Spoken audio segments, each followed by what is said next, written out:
Sir, आपने एक और इम्पॉर्टेंट बात कही थी, प्रधानमंत्री मोदी की लोकप्रियता को लेकर 10 साल सत्ता में रहे और उनका जो पॉपुलैरिटी का ग्राफ है वो लगातार बढ़ रहा है। लेकिन कांग्रेस भी तो लंबे वक्त तक सत्ता में रही है, लेकिन एक एक करके उनकी पूरी वो जो पॉपुलैरिटी, क्या मुझे लगता है कि वो नेगेटिविटी का ग्राफ जरूर वहां बढ़ता नजर आता है। बार बार ये होता है कि चेहरा कौन होगा। राहुल गांधी को क्या कांग्रेस लीडर्स अपना चेहरा मानते हैं, या फिर ये जो महागठबंधन है वो मानते हैं? आपको लगता है ये फाइट इन दोनों फेसेस के बीच में है? नहीं, आज तक इंडिया गठबंधन ने तो अनाउंस ही नहीं किया ना कि उनका चेहरा कौन होगा। भाई, नीतीश कुमार ने जिसकी पूरे इनिशिएटिव पे ये इंडिया गठबंधन बना जी। वही बेचारे पूरे हिंदुस्तान में घूमे, अलग अलग राज्यों के राजधानी में गए, वहाँ के जो विपक्षी दल के नेताओं से मिले और उन्होंने एक अच्छा एकजुट तैयार किया। तो उस गठजोड़ के बाद नीतीश कुमार की कहीं न कहीं इच्छा थी कि उनको कन्वेनर बना दिया जाए, उनको चेहरा बना दिया जाए। लेकिन यह कांग्रेस पार्टी की बदमाशी थी कि नीतीश कुमार को झुला झुला के रखा और आखिरकार वो बेचारा इतना थक गया कि वो चला गया बीजेपी के पास। तो आज नीतीश कुमार को बनाते तो कम से कम एक चेहरा थे। तो मतलब मैं भी नहीं बनूंगा और नीतीश कुमार को भी नहीं बनने दूंगा, और इस चक्कर में पूरा इंडिया अलायंस बिखर गया।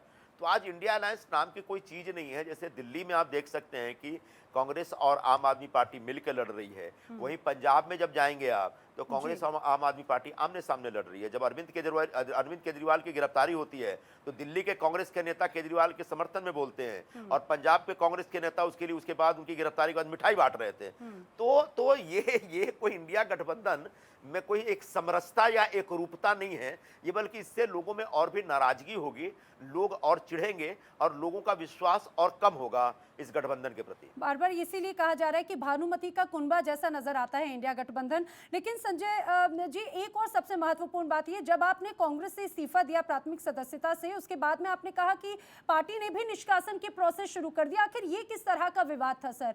आप कह रहे हैं कि आपने इस्तीफा दिया, वहां से कह रहे हैं कि उन्होंने आपको निष्कासित किया है, और आखिर वो नाराजगी की क्या वजह है?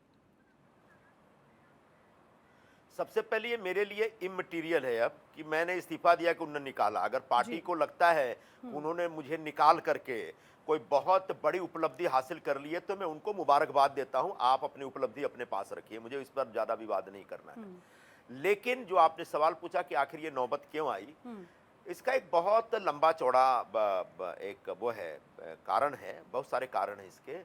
पार्टी में जो जमीन से जुड़े हुए लोग हैं उन लोगों की बहुत ज्यादा पूछ नहीं रह गई।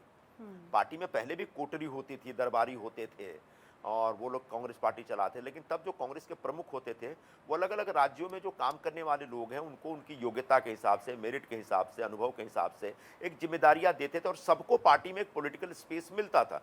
लेकिन कांग्रेस पार्टी में प्रकारांतर में ऐसा हुआ, खासकर 2019 के बाद से, कि कुछ लोगों ने अपने हाथ में सब कुछ कब्जा करके ले लिया और बाकी लोगों को कोई स्पेस ही नहीं दिया। तो हर आदमी को एक स्पेस चाहिए क्योंकि उसको कुछ परफॉर्म करना है, कुछ काम करना है। तो ऐसे में जिस तरीके से पूरे देश के अलग अलग राज्यों में बड़े बड़े नेताओं को और जमीनी नेताओं को इग्नोर किया गया और उनको स्पेस देने से मना कर दिया गया या उनके खिलाफ षड्यंत्र रचा गया और अपनी अपनी कोठरी के लोगों को प्रमोट किया गया, उससे एक भयंकर निराशा पैदा हुई है सभी लोगों में, मुझ में भी पैदा हुई। और उसकी वजह सिर्फ मैं ही नहीं, बहुत सारे लोग पार्टी छोड़ के जा रहे हैं और अभी बहुत सारे लोग छोड़ के चले जाएंगे, क्योंकि कांग्रेस पार्टी का अब कोई भविष्य नहीं रह गया। वो आखिर में जाकर के कोई बहुत छोटी मोटी, मतलब कुछ एमपी जिनके रहेंगे ऐसा नहीं है, लेकिन अब सत्ता की राजनीति कांग्रेस पार्टी नहीं कर सकती, कम से कम केंद्र में तो नहीं कर सकती। सर, ये बड़ी कुछ राज्यों में कभी कभार आएंगे, लेकिन जी।